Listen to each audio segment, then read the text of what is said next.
गुरुर्ब्रह्मा गुरुर्विष्णु गुरुर्देवो महेश्वरा गुरुर्साक्षात् परब्रह्मा तस्मै श्री गुरुवे नमः। श्री आद्गुरुवे नमः, जुगाद्गुरुवे नमः, सद्गुरुवे नमः, श्री गुरुदेवे नमः। ओम श्री गुरुवे नमः। गुड मॉर्निंग फ्रेंड्स, आज हम आपके साथ एक शॉर्ट स्टोरी शेयर करने जा रहे हैं। सोने के पिंजरे के पंछी। ये एक काल्पनिक कहानी है। इसका किसी व्यक्ति विशेष के साथ कोई संबंध नहीं है। हमें कहानी सुनाने की आज्ञा दीजिए। एक बार सुसिद्धार्थक गुरुजी के पास आता है और बोलता है, गुरुजी ये जो मंत्री है शालिग्राम मंत्री, इसकी तो बड़ी मौजें हैं। कहते क्या हुआ? कहते देखो पैसा उसके पास ट्रक भर भर के आता है, बेटा उसका विदेश में है, बेटी जो है बहुत बड़े एक इंडस्ट्री के साथ उसकी शादी हुई है, उसे कोई चिंता नहीं है, टेंशन नहीं है, वो तो भगवान की शादी पे है वो है। और हमें देखो, हमें डे टू डे लाइफ में इतने स्ट्रगल करने पड़ते हैं, इतना हम पाठ पूजा करते हैं, फिर भी देखो आपके सामने कितनी मुश्किलें आती हैं। बेटा अभी तक सेटल नहीं है, बेटी जो है उसकी अभी शादी के लिए योग्य वर नहीं मिल रहा, तो समझ नहीं आती। वो नॉन वेजिटेरियन भी है, ड्रिंक भी करता है, और फिर भी देखो वो कितना सेटल है। और हम हर उल्टे काम करने के बावजूद भी उसकी इतनी तरक्की है, उसका नेम फेम है, हर जगह बड़े बड़े पुलिस वाले उसको सूट ठोकते हैं, और हमें तो एक कांस्टेबल भी जो है वो जूता मार देता है। गुरुजी मेरे को समझ नहीं आई। यहाँ पे गुरुजी सुसिद्धार्थक को बोलते हैं, बेटे सुसिद्धार्थक, बात होती है कंपैरिजन जो है ये सबसे गंदी बीमारी होती है।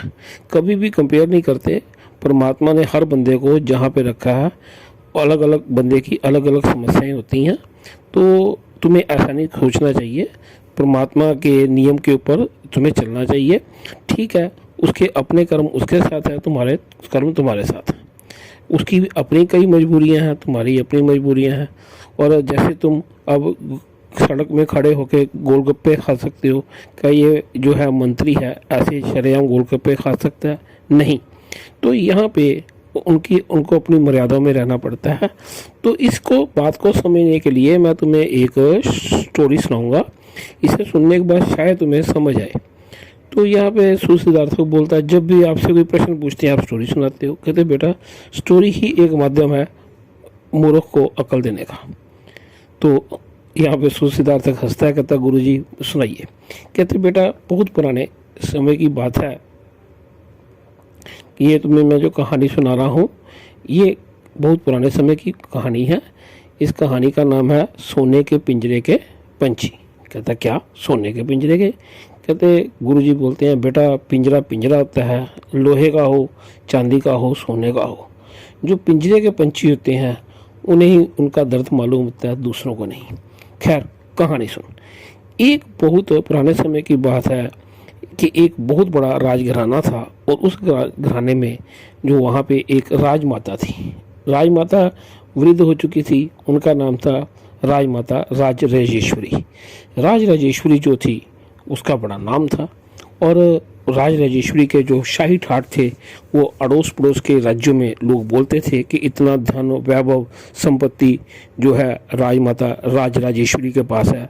तो लोग जो थे उसके भाग्यों को लेके आम व्यक्ति जो था उसके साथ वो कंपैरिजन करते थे, और अपने आप को बड़ा बेचाराहीन मानते थे, और जेलस भी करते थे कि भाग्य होना चाहिए तो राजराजेश्वरी जैसा होना चाहिए, राजमाता राजेश्वरी जैसा। तो वो एक बार जो कोई वस्त्र पहनती थी उसे दोबारा नहीं पहनती थी। जो उसकी जो गणिकाएँ होती थी, सेविकाएँ होती थी, वो एक बार गहने पहनती थी तो वो गहने उनको बांट देती थी, और सोने के थाली में वो खाना खाती थी। तो उसके जो शाही ठाट थे, शाही ठाट पर की चर्चा जो थी देश विदेश में थी कि जो राजमाता राजराजेश्वरी जो है उनका जो है ढंग है, उनकी एक एक साड़ी जो थी उस पर सोने का गोटा लगा होता था, उनके कपड़े बड़े महंगे आते थे, और उनके जो जेवरात थे उनके पास ऐसी ऐसी कलेक्शन थी, कहने की बात नहीं है। और राज राजेश्वरी जो थी उसके नखरे, उसकी अदाएं, उसके स्टाइल, उसका टेस्ट, उसके बारे में इतनी चर्चाएं होती थी कि कहने की बात नहीं। और लोग जो थे वो यही कहते थे कि राज राजेश्वरी जो है भाग्य तो है, लक्ष्मी जो है वो भी राज राजेश्वरी से जो क्या करती है, जेलस करती है। राज राजेश्वरी जो है उसका एक शाही महल था। शाही महल जो था उसमें हर एक व्यक्ति को आने जाने का हुक्म नहीं था। बहुत कम व्यक्ति जो थे वो माँ राज राजेश्वरी जो थी उसको मिलने आते थे। राज राजेश्वरी की सेवा के लिए बहुत सारे नौकर चाकर जो थे वो रखे हुए थे। उन नौकर चाकरों में एक उसकी नौकरानी थी, उसका नाम था सोमावती। सोमावती जो थी वो राज राजेश्वरी को बहुत प्रेम करती थी। एक लोग चिमचागिरी करते हैं और एक प्रेम करते हैं, उसमें अंतर होता है। वो राज राजेश्वरी जो थी, जो होता है, जो प्रेम एक ऐसी भाषा होती है कि जिसे मनुष्य क्या, जो पशु पक्षी भी, बेजुबान भी समझते हैं। तो यहाँ पे राज राजेश्वरी जो थी वो सोमावती के प्रेमा भाव को से अच्छी तरह समझती थी। और राज राजेश्वरी अब थोड़ी वृद्ध थी और बहुत सारी जो उसकी गणिका उसकी सेवा करती थी, लेकिन जो सोमावती का सेवा करने का ढंग, तरीका, प्रेम, स्नेह था, उसे पता लग जाता है। कहते हैं ना, जब खाना जो है एक बेस्ट जो है शेफ बनाता है तो उसमें वो टेस्ट नहीं है जो खाना कोई आपकी मदर, आपकी बहन, आपकी बेटी, आपकी वाइफ जो आपको प्रेम भाव से बना के खिलाएगी। तो भाव बहुत इम्पोर्टेंट होते हैं, इसे हमें याद रखना चाहिए। और यहाँ पे जो सोमावती थी उसके बड़े प्रेम वाले भाव होते थे। वो राज राजेश्वरी को अपनी माँ की तरह इज्जत देती थी।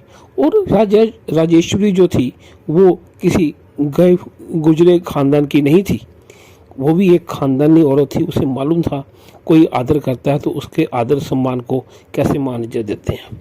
राज राजेश्वरी जो है वो ज़्यादा नहीं बोलती थी, अक्सर उदास रहती थी। सोमावती जो थी वो हंसमुख, छन छन करती रहती, हंसती रहती। और राज राजेश्वरी जो थी उसके साथ अक्सर वो बात करती। राज राजेश्वरी लोगों से बहुत कम बात करती थी, लेकिन वो सोमावती के साथ अपनी दिल की कभी कभी बातें कर लेती थी। या सोमावती जो थी वो ऐसी वो बीना बजाती थी कि वो अपने दिल के राग जो थे वो उसको सुनाने शुरू कर देती थी। जहाँ पे आपको एक अच्छा इन्वायरमेंट मिलता है, आपको पता लगता है सामने सुनने वाला व्यक्ति जो है वो ऑनेस्ट है और वो सिंसियर है और आपका मजाक नहीं उड़ाता है, तो वहाँ पे व्यक्ति अपने दिल की बात करता है। और यहाँ पे वो एक सोमावती हमेशा कहती राज राजेश्वरी से कि भी मुझे आपकी शाही ठाट से बड़ी जालस होती है। कहती आगे से सोमावती जो राज राजेश्वरी कहती वो हंस पड़ती, कहती कोई बात नहीं, करेंगे बात इसके ऊपर भी। वहाँ पे जो थी सोमावती की बहुत सारी ड्यूटी थी। वहाँ पे जो राज राजेश्वरी के जो महल में एक सोने का पिंजरा था। उस सोने के पिंजरे में कुछ बर्ड्स थे जिनको कि लोग कहते थे शाही बर्ड्स। ये बर्ड्स ही होते हैं, लेकिन क्या होता है कि जो जिनके साथ राज घराने का संबंध हो जाए तो उसे वर्ड आ जाता है शाही। जैसे एक नाई है तो जो राजा की शेव करता है वो शाही नाई हो गया। एक रथवान है वो राजा का रथ चलाता है, शाही रथवान हो गया। और जो एक खामसाना है, खामसाना जो खाना बनाने वाला है, तो वो अगर राजे का खाना बनाता है तो शाही खामसाना हो गया। सिमिलरली अगर कोई धोबी कपड़े धो रहा है और किसी राजा के, तो वो क्या हो गया, शाही धोबी हो गया। इसी तरह बर्ड्स तो ऑर्डिनरी थे, लेकिन एक ईगो, एक टैग हो जाता है कि राजा के हैं, तो इसलिए उनके साथ भी शाही वर्ड लगा था। सोने के पिंजरे में जो वो पंछी थे, जो बर्ड्स थे, उनकी ड्यूटी थी सोमावती की, उनको जो भी है सतनाजा डालना, उनको खाने का सामान डालना। तो ये जो है सोमावती उनके साथ बातें भी करती थी। सोमावती एक बिंदास औरत थी, लड़की थी, और वो बड़ी हंसी मजाक के साथ करती, बातचीत करती। तो उसने बोला कि मेरे को जो है एक बार बैठी हुई थी, इधर से जो माता थी वो राजमाता राज राजेश्वरी, वो उदास थी। कहती उनको वो मैया बोलती थी। कहती मैया मेरे को एक बात समझ नहीं आती। कहते क्या, एक तरफ तो राज घराना जो है वो बर्ड्स के साथ इतना प्यार करता है कि इन बर्ड्स को भी उसने सोने के पिंजरे में डाला हुआ है, लेकिन दूसरी तरफ क्या होता है, जो पंछी जो है उड़ते हुए आते हैं उनको हुक्म दिया जाता है कि इनको मार दिया जाए, इनको कभी भी इन बर्ड्स के पास ना आने दिया जाए। माँ ऐसा क्यों होता है मैया? यहाँ पे जो राजेश्वरी आंखों में आंसू लेकर बोलती है, बेटा ये राजघराने का असूल है। राजघराने की तुमने खुशबू देख ली है। हर एक कॉइन जो होता है उस सिक्के के दो पहलू होते हैं और उन्हें समझना चाहिए। लोग अक्सर एक ही सिक्के का पार्ट देख के जो है उसके बारे में बात करते हैं, दोनों पार्ट होते हैं। Two sides of the coin को अंडरस्टैंड करना चाहिए। कहते हैं यहाँ पे जो राजघराने की आइडियोलॉजी ये है कि ये दूसरे बर्ड्स को उड़ता हुआ देख के जो आज़ादी से उड़ रहे हैं, बर्ड्स का एक बेसिक नेचर होता है उड़ना, free will word, free flight करना। तो कहता है ये जो है इन बर्ड्स को जो है राजघराने के बर्ड्स अगर उड़ते हुए बर्ड्स को देखेंगे तो इनके मन में भी इच्छा हो जाएगी कि ये भी उड़ना चाहेंगे। और ये जो है ये कभी ऐसा राजघराना नहीं चाहता, इसलिए वो बर्ड्स को मार देता है और ताकि इनके अंदर कभी वो चीज़ स्टिमुलेट ना हो कि हमें भी उड़ना चाहिए। हमारे भी जो पंख हैं, जो राजघराने के पंछी हैं, बर्ड्स हैं, वो समझते हैं जो उनके पंख हैं वो उनके ऊपर बोझ है। ये एक राजघराने की आइडियोलॉजी है। और बेटा ये हमारे राजघराने की आइडियोलॉजी नहीं है, दुनिया भर की हिस्ट्री की किताबें निकाल दो, वहाँ पे राजघराने जो है उनकी यही आइडियोलॉजी चलती आ रही है। तो यहाँ पे एक दिन वो सोमावती को बोलती है, तेरे मन की इच्छा क्या है? कहती मैया मेरी इच्छा तो ये है कि जैसे जो है ना राजमाता राजेश्वरी जैसा ठाठ बाट मेरा हो, अगले जन्म में मैं भी जो है मैया मैं तो राजेश्वरी बनना चाहती हूँ। यहाँ पे राजेश्वरी बोलती है कि परमात्मा से कोई भी चीज़ मांगनी होती है ना तो सोच समझ के मांगनी चाहिए। कहते इसमें सोचने वाली क्या बात है, जो आपके शाही ठाठ है। तो यहाँ पे राजेश्वरी बोलती है कि सुन सोमावती, तूने क्या राजपाट देखना है बेटा, तू तो अभी एक दासी का रोल प्ले कर रही है, तेरा जीवन बड़ा आनंदमय है और मैं चाहती हूँ कि तू इसी जीवन को इसी ढंग से आनंद ले। कहते नहीं मैया आपको क्या मालूम जो ये एक दासी की जीवन क्या होता है। कहती नहीं, और तुम्हें क्या मालूम एक जो है राजमाता का जीवन। कहती मैं समझी नहीं। कहते बेटा सबसे पहले मैं तेरे को बताती हूँ कि मैं एक राजा की बेटी थी, एक राजा की बेटी थी, फिर मैं एक राजा की पत्नी बनी, अब मैं एक राजा की माँ हूँ। मैंने राजघराना उसकी खुशबू भी देखी है, उसकी बदबू भी देखी है। यहाँ पे जो राजघराने के लोग जो हैं उनके विचारों के कोई सेंटिमेंट्स नहीं होते, ये तेरे को नहीं समझ। कहती नहीं माँ भैया आप अपने दिल की बात करो। कहती ऐसे है हमारी कोई लाइकिंग डिसलाइकिंग नहीं होती। कहती अभी मैं छोटी एज की थी जब मैं अपने घराने में रहती थी, जो मेरी सहेलियाँ होती थी, कोई स्टापू खेलती थी, कोई झूला झूलती थी, कोई मेले में जाती थी, हंसी मजाक होता था, लेकिन मेरे को अलाउड नहीं था। मेरे को एक ही बोला जाता नहीं आप राजकुमारी हो, आप राजा की बेटी हो, आपको यहाँ के राजघराने के जो रूल्स हैं, जो परंपराएं हैं, जो नियम हैं, आपको उनका पालन करना पड़ता है। मेरी हंसी पे भी बंदिश लगी हुई थी, मेरी नाच गाने पे भी बंदिश थी और ना मैं अपनी सहेलियों को मिल सकती थी। एक बंदिश वाला जीवन था। एक बहुत बड़ा महल था और उस महल की एक मर्यादा थी, उससे ना मैं बाहर जा सकती थी, ना ज़्यादा ऊंचा बोल सकती थी, ना घूम सकती थी, ना फिर सकती थी। जीवन ऐसे चल रहा था। मेरे को ये लग रहा था कि मैं एक पर्सन होने की बजाय एक प्रोडक्ट हूँ। हर जगह पे एक ही बात होती कि आप राजकुमारी हो, राजकुमारी और ऑर्डिनरी लड़की में ये फ़र्क होता है। और ये इतना ज़्यादा मेरे कानों में फीड हुआ कि मेरे अंदर की जो ऑर्डिनरी लड़की थी, जो हवा में उड़ना चाहती थी फ्री विल बर्ड की तरह, वो इन्होंने कब से पहले राजघराने की परंपराओं ने, उसकी आइडियोलॉजी ने उसको मार दिया। अब मैं सिर्फ एक जिंदा लाश थी। और अब क्या हुआ, कहते जब मैं थोड़ी बड़ी हुई, शादी का टाइम आया। शादी के टाइम में भी जो एक आम लड़की है उसकी शादी उसकी मर्जी से होगी, यहाँ देखा जाएगा। लेकिन यहाँ पे राजा ने, जो मेरे पिता थे, उन्होंने मेरी शादी जो की किसी बड़े राजा के साथ जो है की। उसने ये नहीं देखा कि वो उसका मेरी एज के साथ गैप क्या था। कहते जब मैं जो थी 18 बरस की थी तो जो मेरा पति था वो 48 वर्ष का था। लेकिन वो क्या था, वो एक बड़ा राजा था, तो और उसकी कई और रानियां थी। अब क्या हुआ, पिता के घर से मैं पति के घर गई। पति के घर में भी वही राजा तो राजा ही होगा। अब कैसा, एक बहुत बड़ा महल था और वहाँ पे मैं अकेली रानी नहीं थी उसकी। राजपुरुष जो होते हैं वो ये नहीं है, जैसे उसने बोला सोमावती तुम्हारे पति की कितनी पत्नियां, हंस पड़ी, कहती सिर्फ मैं ही हूँ। कहती जो राय जो है राय घराने में एक राजा की 10-10, 20-20, 50-50 पत्नियां आती हैं। तो ये बड़ा फील होता है कि जब आपका जो पति है वो किसी और का हो जाए। तो यहाँ पे जो राजे हैं वो अक्सर डिसऑनेस्ट होते थे। और अब मेरे को ये लगा कि मैंने सोचा था कि चलो पिता के घर में बड़ी रिस्ट्रिक्शन है, अब मेरी शादी हो गई है और अब मैं अपनी लाइफ को अपने ढंग से जीऊँगी। लेकिन वही जो एक इंजेक्शन, वो टीका था, राजघराने की परंपराएं, राजघराने के नियम, आप पहले राजकुमारी थी और अब आप क्या बन गई हैं, अब रानी बन गई हैं, रानी की भी ये परंपराएं होती हैं। तो उसी में मेरे को ये लगा कि मैं सिर्फ एक सोने की जो है जूती हूँ, जो कि जिसे पहनने के लिए ये जो है राजा आता है।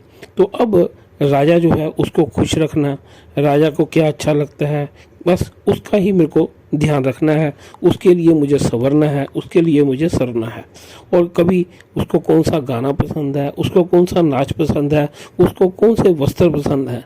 कहने का मतलब कि मेरे में और एक दासी में कोई ज़्यादा फ़र्क नहीं था, लेकिन मेरे में ये था कि मैं वो एक ऐसी दासी थी जिसने हीरे जवाहरात के जो बहुत सारे गहने पहने हुए हैं, लेकिन मैं एक रिमोट कंट्रोल से चलने वाले टॉय से ज़्यादा नहीं थी।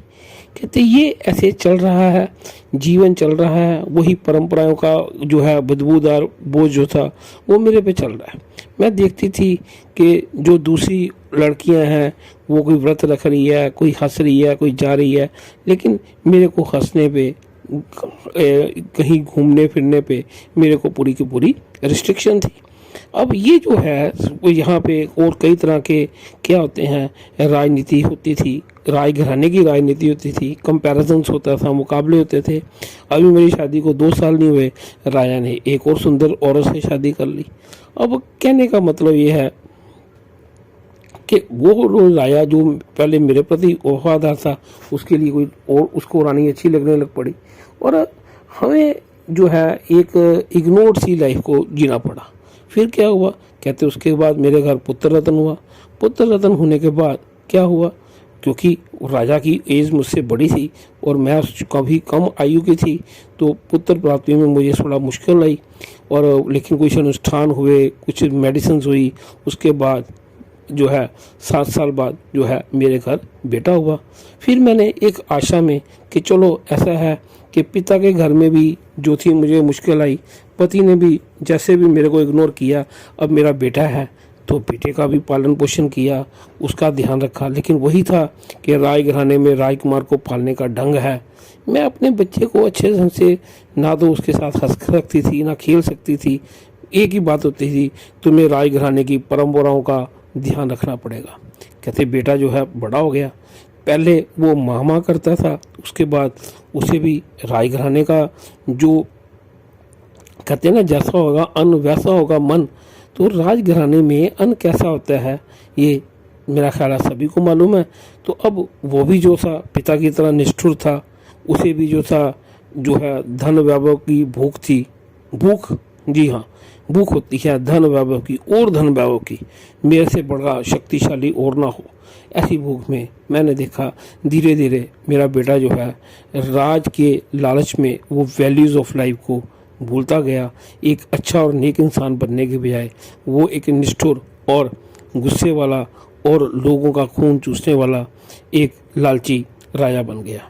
उसके बाद मेरे पति की डेथ हो जाती है और अब मेरा बेटा है वो राजा बन गया। अब उसकी भी शादी हो गई। अब उसकी भी शादी हो गई क्योंकि जैसा बाप वैसा बेटा। अगर उसके बाप की 20 रानियाँ थी तो उसकी 25 रानियाँ तो चाहिए। वो भी औरतों को क्या समझता था, एक प्रोडक्ट समझता था। वो भी अपने पिता की तरह किसी की इज्जत नहीं करता था। और मैं भी कई बार वेट करती रहती हूँ कि मेरा बेटा मेरे पास आए। उसकी पत्नियाँ भी आके मेरे को बोलती हैं कि ये इग्नोर करता है हमें और राजाओं की रानियों के पीछे पड़ा रहता है। लेकिन बेटे तेरे को क्या बताऊँ, सोमावती तू बता। सोमावती कहती मेरी लाइफ में सिर्फ राजपाट नहीं है, पैसे की कमी है, लेकिन क्या है, मेरा पति मुझसे प्रेम करता है, मेरे बच्चे मुझसे प्रेम करते हैं, हमें जो 3 वक्त का खाना है आपकी कृपा से मिल जाता है। मेरे पास नकली जेवर हैं, लेकिन जो मेरे पास सुख है वो जीवन का सच्चा सुख है, मैं उसमें आनंद ले रही हूँ राजमाता। और जो मैंने आज आपने मेरे को अपनी स्टोरी सुनाई है, आज के बाद मैं दोबारा सोमावती दासी बनना पसंद करूँगी, कभी भी राजेश्वरी राजमाता नहीं बनूंगी। मेरे को पता लग गया राजमाता ये बोल रही है। और राजमाता थोड़ी बीमार थी, उसने बोला सोमावती, कहती हाँ जी राजमाता, कहती ये जो पंछी हैं जो ये पिंजरे में पड़े हुए हैं ना, इनके सोने के पिंजरे में, इनका पिंजरा खोल देना। कहती राजमाता मैं समझी नहीं। कहती नहीं, आप इसका बेटा पिंजरा खोल देना, मेरी थोड़ी तबीयत ठीक नहीं है। तो कहती जैसे आपका हुक्म है। तो वो क्या देखती है, जब वो पिंजरा खोलती है उसमें से कुछ पंछी फुदक के बाहर निकलते हैं, लेकिन उन्हें उड़ना नहीं आता। पंछी बेचारे भूल जाते हैं उड़ना, उन्हें उड़ना नहीं आता। इतने में एक बिल्ली आती है, उनमें से 2-3 पंछियों को खा जाती है। और कुछ पंछी जो होते हैं वो पिंजरा खुलने के बावजूद भी पिंजरे में ही रहते हैं। और इधर से ये भागी भागी ये सारी बात बताने के लिए राजमाता के कमरे में जाती है। राजमाता जो है वो अपना शाही शरीर जो है वो छोड़ के एक फ्री विल बर्ड की तरह उसकी आत्मा अब आकाश में उड़ रही है और वो शांत हो गई है। इधर से उसका जो बेटा जो कि राजा था, वो उसके राजकीय जो है संस्कार के लिए, क्योंकि शाही संस्कार होना है उसके लिए वो इंतज़ाम कर रहा था, लोगों को बुला रहा था और बोल रहा था कि हर एक तरह के टीवी चैनल वाले आने चाहिए और हर एक को किस ढंग से अटेंड करना है, इसके ऊपर बातचीत हो रही थी। और वहाँ पे एक गाना लगता है, पिंजरे के बंद पंछी तेरा दर्द ना जाने कोई। तो यहाँ पे सुसिद्धार्थक को गुरुजी बोलते हैं कि ये कहानी सुनने के बाद तुम्हें समझ आ गई होगी कि सोमावती जो है उसे परमात्मा के आगे सोमवार के व्रत तो नहीं रखने चाहिए थे कि उसे राजेश्वरी बनना चाहिए। सिमिलरली तू भी जो है वो मंत्री का मुकाबला कर रहा है। भैया तेरे को क्या पता मंत्री की क्या मजबूरियां हैं, तो आज मैं तेरे को बता देता हूँ। मंत्री जो है अपनी पत्नी को समय नहीं दे पा रहा प्रॉपर, और उसने उसके लिए डाइवोर्स के पेपर जो है वो रखे हैं। बेटा उसका बाहर है और वहाँ पे वो क्या कर रहा है, उसकी जो वहाँ पे वो शादी कर रहा है, वो अपने जो मंत्री है वो कई बार बीमार होता है तो उसने ऑपरेशन करवाना है, लेकिन यहाँ पे उसको अटेंड करने के लिए कोई नहीं है। तो कहने का मतलब है हर बंदे का कोई ना कोई दुख और सुख होता है। हमें समझना चाहिए कि कई बार बोलते हैं जी उसके बेटे का इतने लाख का पैकेज है, बेचारे को छुट्टी नहीं मिलती, मजबूरियां होती हैं। कोई बोलते हैं ये मंत्री का संतरी है, हर बंदे की कहीं ना कहीं मजबूरियां होती हैं। हमें ये नहीं होता all that glitters not gold वाली बात होती है। तो हमें समझना चाहिए, और परमात्मा ने हमें जहाँ पे रखा है, लाखों करोड़ों से रखा है, सुसिद्धार्थक हमें उस परम पिता परमेश्वर का शुक्राना करना चाहिए। होपिंग ये बात तुम्हें समझ लगेगी। तो ये जो सुसिद्धार्थक गुरु जी को प्रणाम करता है, तो यहाँ पे ये कहानी ख़त्म होती है। Thank you very much. जिंदे बसते रहो। होपिंग ये स्टोरी किसी भाई बहन के काम आएगी, अदरवाइज टाइम